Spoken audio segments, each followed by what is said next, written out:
Somewhere past the edge of everything you can see in the night sky tonight, there's a machine older than most of the adults watching this video. And right now, this month, NASA is making the riskiest move it has made on that machine in years. If it works, the spacecraft keeps talking to us for years longer than anyone expected. If it does not work, we could lose contact with it for good. Nobody knows which outcome we get yet, not even the engineers running the mission. This is Voyager 1, and this is the real, still unfolding story of what is happening to it right now, while you're watching this. Stick with me, because I am going to walk you through exactly what NASA is risking, why they are risking it, and what happens next. And if you want to see how this actually plays out, hit subscribe now, because we are going to keep tracking this one as it happens. Let us rewind first, because the backstory is the reason any of this matters. Voyager 1 launched on September 5th, 1977 from Cape Canaveral, Florida. Its job description was almost modest. Fly past Jupiter, fly past Saturn, take some pictures, collect some readings, then power down. NASA budgeted about 5 years for the whole mission. That was 49 years ago. Voyager 1 did not power down. It used the gravity of Jupiter and then Saturn to sling itself faster and farther, and it simply kept going, past the outer planets, past the Kuiper Belt, past the edge of the sun's own bubble of influence. Its twin, Voyager 2, launched just 2 weeks earlier and took the long way, becoming the only spacecraft in history to fly close past all 4 outer planets, Jupiter, Saturn, Uranus, and Neptune. Both spacecraft carry something that has nothing to do with science instruments at all. Bolted to each one is a golden record, a phonograph disc assembled by a committee led by Carl Sagan, loaded with photographs of Earth, greetings recorded in 55 human languages, natural sounds like wind and thunder and whale song, and a small selection of music, including, famously, Chuck Berry's Johnny B. Goode. It comes with a map showing exactly where it came from in case it is ever found by someone or something that was never meant to find it. On August 25th, 2012, Voyager 1 became the first human-made object in history to cross into interstellar space, the region between stars where the sun's own wind no longer reaches. Voyager 2 followed it out 6 years later. Both are out there right now. Voyager 1 is more than 16 billion miles from Earth. Voyager 2 trails behind it at around 13 billion miles. Both are still sending data home every single day, and hearing either of them takes serious hardware. Their signals are so faint by the time they reach us, and that NASA has to combine multiple dish antennas from the Deep Space Network, some of them 70 meters across, just to pull a readable transmission out of the background noise of the entire universe. Here's the part that makes everything else in this video make sense. Voyager 1 runs on plutonium. 3 generators on board convert heat from the plutonium's natural decay into electricity, and that process cannot be refueled, repaired, or restarted from Earth. It only ever moves in one direction. At launch, those generators produced about 470 watts. Every year since, that number has dropped by roughly 4 watts, and there is nothing anyone can do to stop it. Nearly 49 years later, the entire spacecraft, every heater, every instrument, every system that lets it talk to Earth across 16 billion miles, is running on somewhere around 250 watts total. That is less power than a single microwave in your kitchen pulls just to reheat a cup of coffee. So for decades, NASA's engineers have been doing something almost nobody talks about. Quietly shutting down pieces of their own spacecraft on purpose to keep the rest of it alive.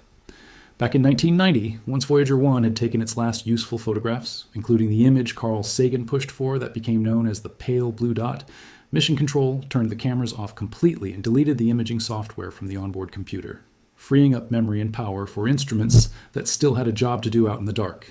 That has been the pattern ever since. Heaters, backup systems, entire experiments switched off one at a time, in an order the team agreed on years in advance, purely to buy more years of life for whatever is left. On April 17th of this year, they turned off another one. It is called the Low Energy Charged Particles Experiment, LECP for short, and it had been running almost without interruption since 1977, measuring cosmic rays and solar particles far from the sun. It was one of the instruments that originally helped confirm the exact moment Voyager 1 left our solar system behind, and over the decades it kept going. It helped detect pressure waves rippling through interstellar space and tracked shifts in particle density far beyond the heliosphere, the kind of direct, on-location readings no telescope back on Earth could ever collect, because there was only one place in the universe with a working instrument out there to take them. NASA sent the shutdown command from Earth. It took 23 hours just to arrive.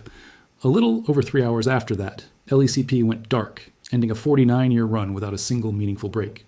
But here's a detail almost nobody reported on. The engineers did not kill the instrument completely. Buried inside LECP is a tiny stepper motor that uses about half a watt, roughly what it takes to keep a phone charger warm. They left that one running on purpose, in case they ever get a real chance to bring the whole instrument back to life. That in case is not hypothetical. It is happening right now. 2 months before that shutdown, in February, something happened that scared the mission team more than any planned power cut ever could.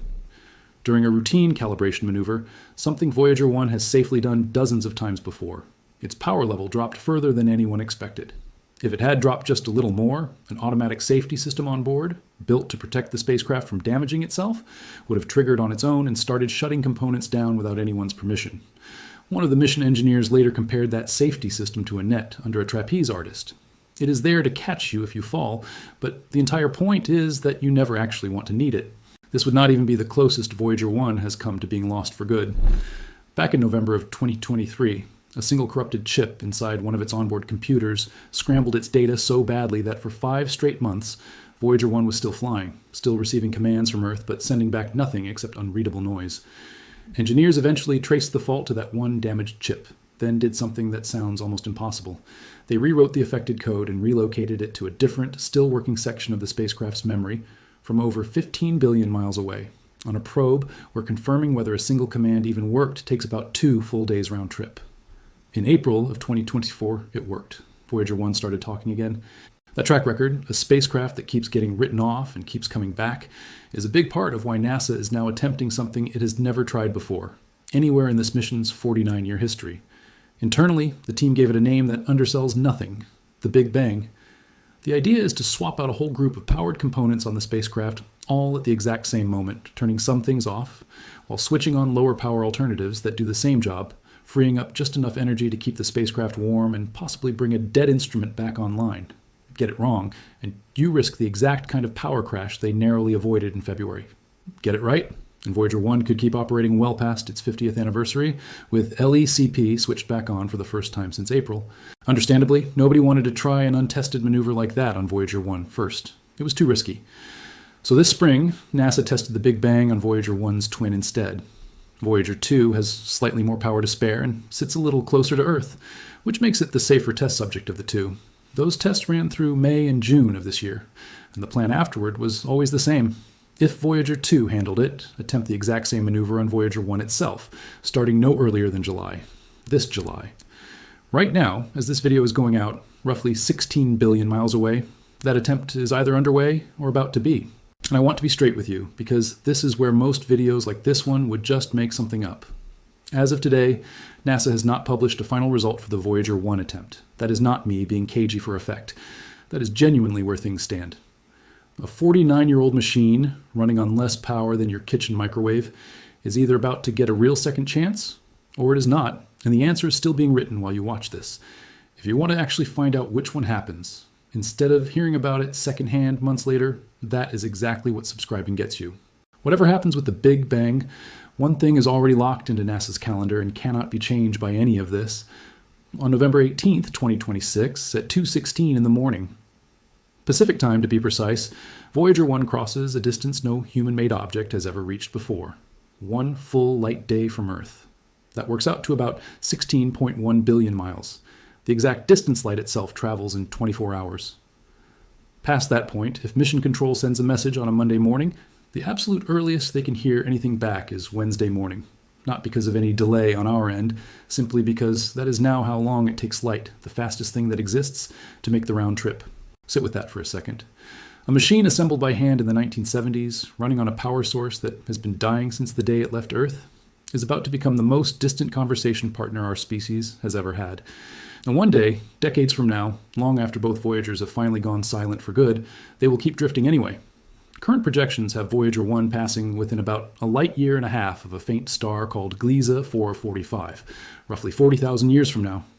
Scientists who study the Golden Record's materials, gold-plated copper sealed under an aluminum cover, estimate the disk itself could stay physically readable for somewhere in the neighborhood of 1 billion years, built to outlast the spacecraft, the mission, and quite possibly every trace of the civilization that made it. No engineers, no instructions from Earth, just a record built to outlive us, and a cold engine, still moving, long after everyone who ever worked on it is gone. This is exactly the kind of story that gets buried under bigger headlines, and it is exactly the kind of story this channel exists to actually track properly, not with old footage from years ago dressed up as breaking news, but by following what NASA is doing while it is still happening. If you want to know how the Big Bang attempt on Voyager 1 turns out, and what actually happens when it crosses that 1 light day mark in November, subscribe and turn on notifications now, because we are covering both of those live as the real data comes in. Tell me in the comments, do you think the Big Bang fix works on Voyager 1? And if you know someone who would geek out over a 49-year-old spacecraft, outliving every prediction ever made about it, send them this video. Thanks for watching. I will see you in the next one.